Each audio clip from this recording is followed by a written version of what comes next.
Good morning, students.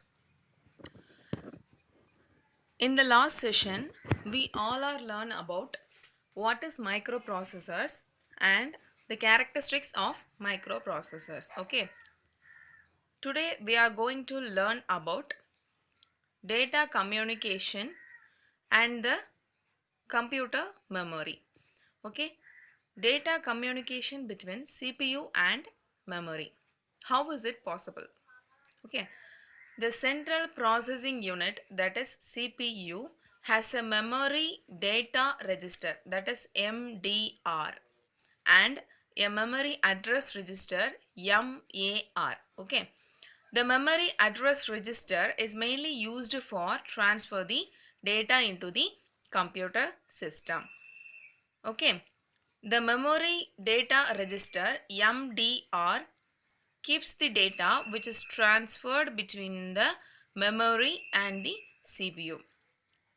The MDR is mainly used to transferring the data between memory and CPU. Okay. The program counter, that is called PC. The short form of program counter is PC. Okay. Is a special register in the CPU which always keeps the address of the next instruction to be executed. A bus is a collection of wires used for communication between the internal components of a computer. These are the definition of program counter and what is bus. Okay, what is mean by bus? This is very important. The read operation transfers the data from word to memory data register. The read operation can transfer the data from word processor to memory data register, that is MDR. Then the write operations transfers the data from memory data register to word. Okay, the write operation transfers the data from MDR to word. Now we are seeing about types of microprocessors. Microprocessors can be classified based on the following criteria. First one, the width of data that can be processed. Okay, the width of the data. The second one is the instruction set. We all are know about the instruction set. Okay. The first type, classification of microprocessors based on the data width. Depending on the data width, microprocessors can process instructions. Okay, the microprocessors can process the instruction depending upon the data width.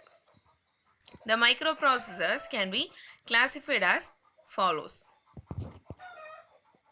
It should have four classifications.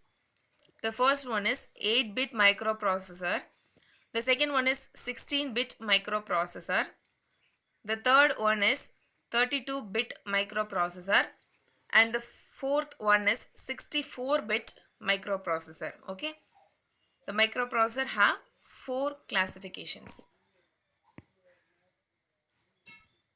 Classification of microprocessors based on instruction set. This is a second one. Okay. The size of the instruction set is important consideration while categorizing microprocessors. There are two types of microprocessors based on their instruction set. It has two types. Okay. The first one, reduced instruction set computers, that is RISC. The second one is complex instruction set computers. Okay. That is CISC. It has two types. Here I can give some examples of RISC processor and CISC processors. The RISC processors are Pentium IV, Intel P6, AMD K6 and AMD K7. Okay. The CISC processors are Intel 386 and Intel 486, Pentium, Pentium 2 and 3, and Motorola 68,000. This is a number count. Okay, Motorola 68,000. These are the examples of RISC processors and CISC processors. Now we are going to learn about memory devices.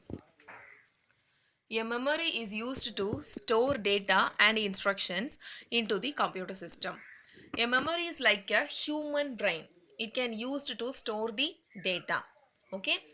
Computer memory is the storage space in the computer where data and instructions are stored.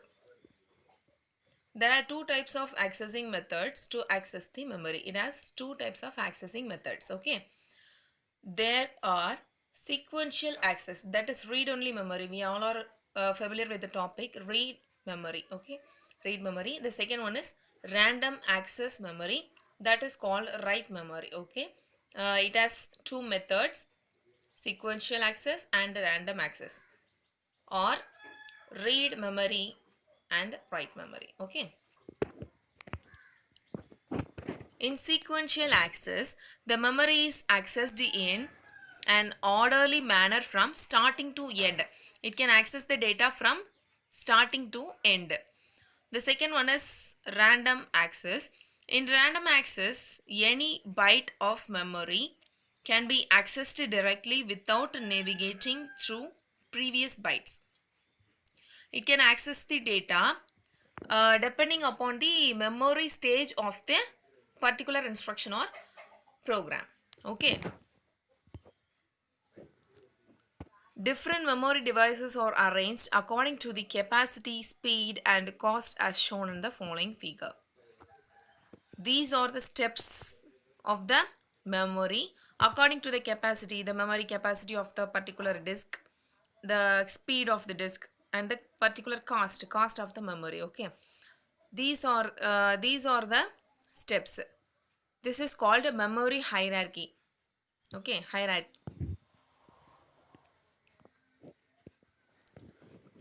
Now we are going to learn about the different types of memory devices.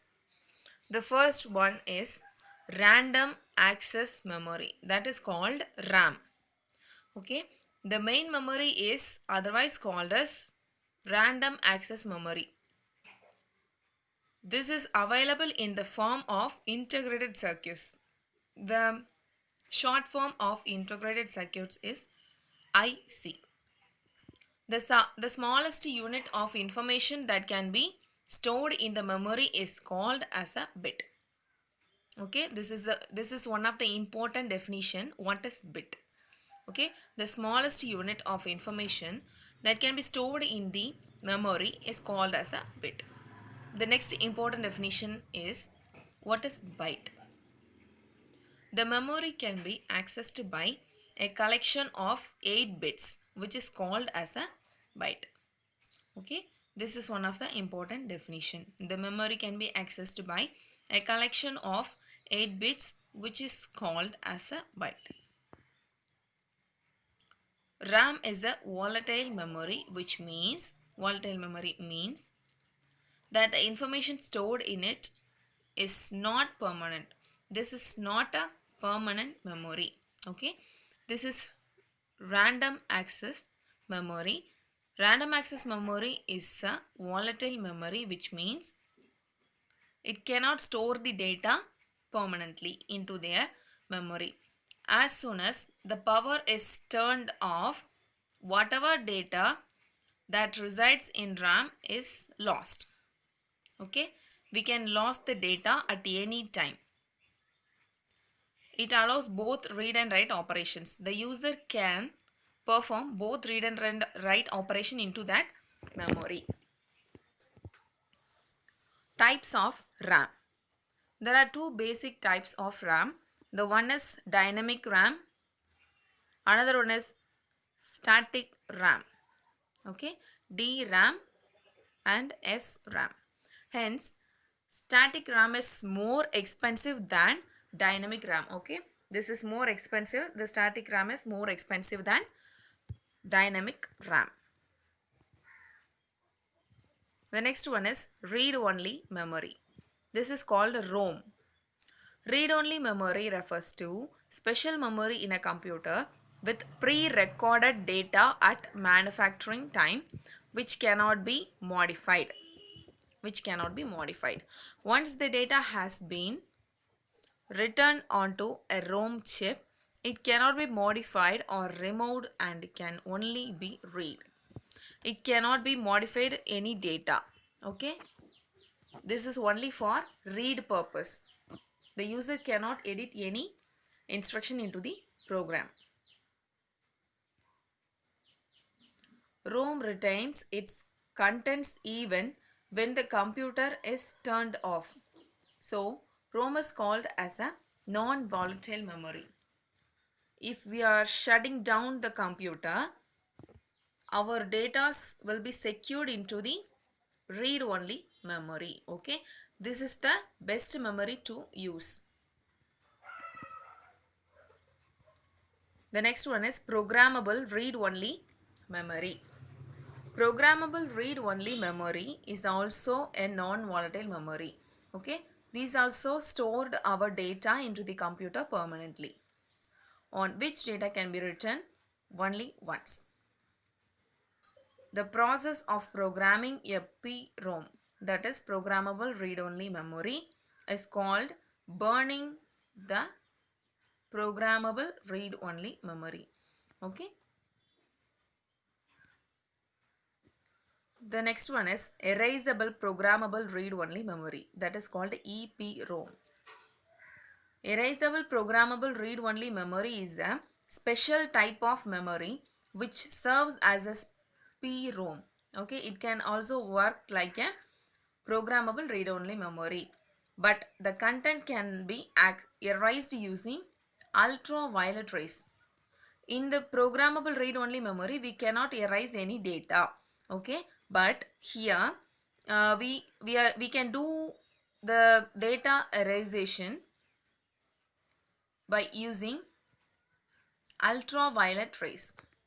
Okay, the ultraviolet rays clears its content, making it possible to reprogram the memory. The last one is electrically erasable programmable read-only memory, EEPROM. Okay, electrically erasable programmable read-only memory is a special type of PROM that can be erased by exposing it to an electrical charge. Okay, here we can erase the data by using electrical charge. Comparing with all other types of ROM, EEPROM is slower in performance.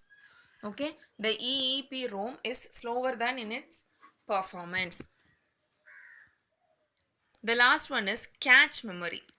The cache memory is also called a secondary memory. Okay, the secondary memory or cache memory is a very high speed and expensive memory. Okay, it is very expensive, which is used to speed up the memory retrieval process. Okay, this is a very speed memory. In most of the computers can use this cache memory to back up our data. This helps to achieve the fast response time due to the program execution. This can give the faster output, a quick output to the client or the users. Okay. Thank you students for watching this video.